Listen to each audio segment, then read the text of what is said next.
How you guys doing? Good. How are you? Doing well. On your tape, you're a really dominant offensive lineman. You have a snatch trap in your tool bag.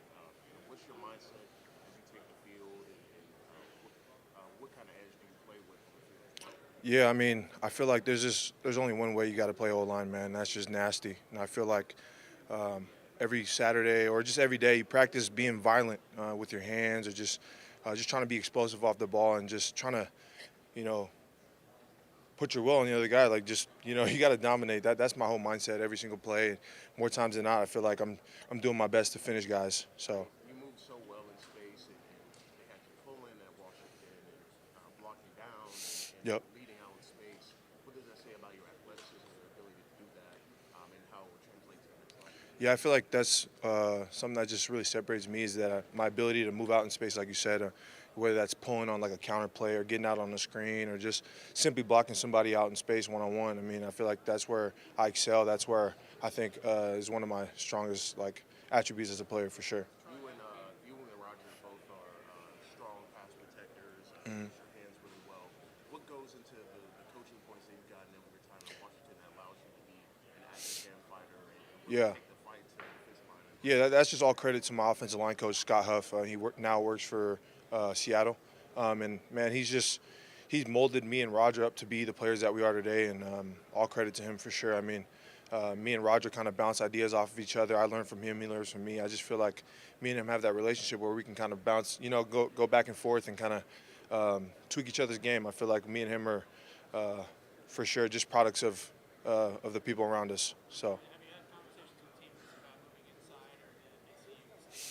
Yeah, I've had that question in all my interviews, and for me, it's the easy answer for me is to say tackle is where I'm most comfortable. I played there the last 3-4 years, but at the same time, I'm more than capable and willing to bump inside and play whatever position, they ask me to. So uh, I feel like I'm the most versatile offensive lineman in this draft class, and I feel like that adds value to any organization for sure. Have you had a chance to meet with the Eagles?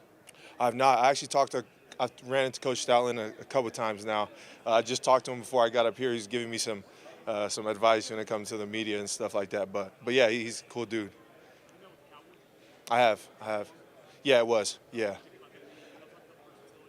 Yeah, for sure. We went over some film, and yeah, they kind of just they had told me about play before the meeting, watched some of my film, and then asked me after. The stuff that they were asking was pretty simple, so I kind of got it down. But yeah, it was a good meeting. I had a lot of them.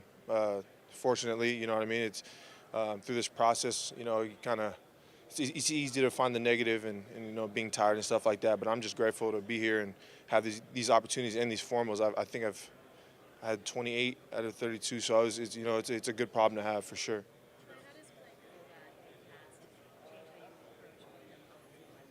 I just feel like running with the ball when I was younger. I mean, it helped me with my feet. I think that's where I kind of get it from.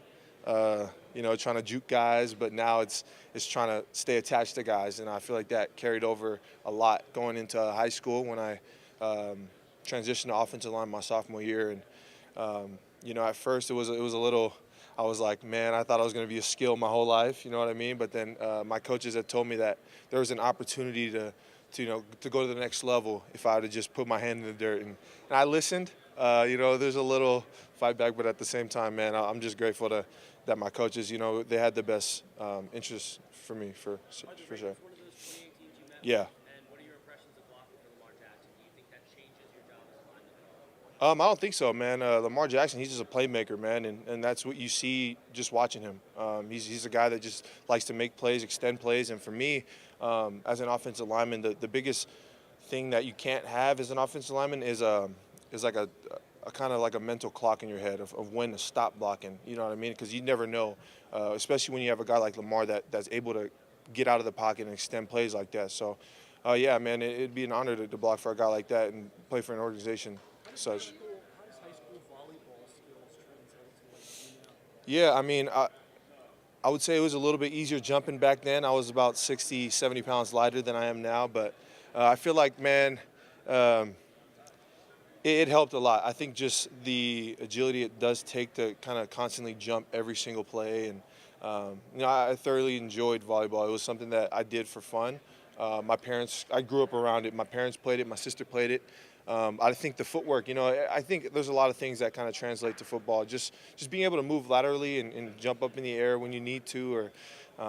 So I kind of bothered my offensive coordinator a little bit. I was like back in college, and he was like, "Man, I can jump. I got some hands, man. Throw it up to me every now and then." But he wasn't hearing it. So Any rugby coaches try to recruit you? yeah, I went to a rugby practice for one day. I told my high school coach, and he told me no. He didn't want me getting hurt. But yeah, it would have been a fun sport for sure. So yeah. You talk about being nasty. Something happened early on that taught you that, or how did you come by that realization that I got to be meaner than you? Yeah, I just think growing the love for being in the trenches, man. It's grimy, man. It's nasty down there, and there's a lot of things that you don't really see on TV because as soon as the ball's thrown, the camera pans the other way. But there's there's so many things that go on down there that not a lot of people see, and then that's what I love about it. It's that you have the ability to kind of take your anger out or frustration. Say you have a bad play, you can go out there and kind of reset because every down is different. And that's how I approach life. That's how I approach everything. I just trying to seize every opportunity that I have because you don't get to go out in public, and I can't go run somebody over without getting arrested. So yeah. What do you model your game after, and who do you feel like is a comparable NFL lineman? Yeah, I watch we watch a bunch of film at UW, but personally, I like to watch Rashawn Slater from the Chargers. I just think that me and him are kind of built kind of the same, with me and him being like similar size, I guess. For me, I kind of watch him just because it always feels like he's always in control of everything he does. He's never outside of his body. Another guy is Penei Sewell, man. That dude's he's got that dog in him, and I feel like that's something that I got, and that's something that I can bring to any team. And last but not least, Laramie Tunsil, man. That dude's a technician, dude. He does everything the right way. Everything that my coach taught me in college is something that I try to model after for sure. Have you won with the Tampa Bay Buccaneers this week? Yeah, I have. Was it a formal? Yes. What can you say about potentially lining up next to Chris Edwards?